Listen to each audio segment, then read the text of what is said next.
Sot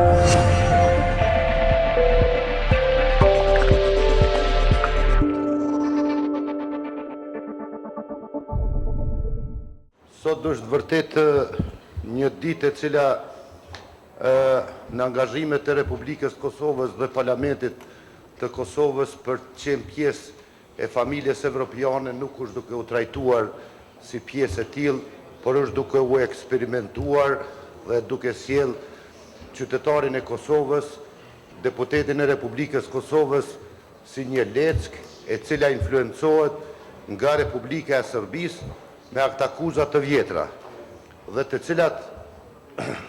cilat janë të papranueshme.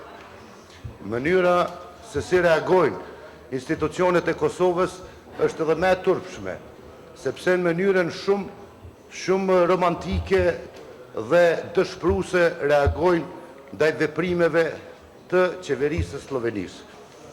Duke thënë asnjë fakt, sepse u shkel e drejta e pasaportës diplomatike, pse u shkel e drejta e vizës së Schengenit. Nga një shtet i Schengenit u shkel e drejta e Schengenit.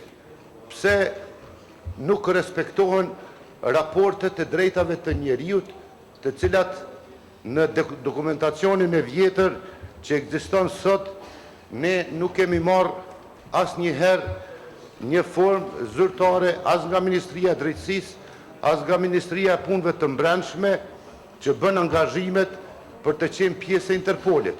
Veten se sot që na izolojnë të tjerë. Faleminderit.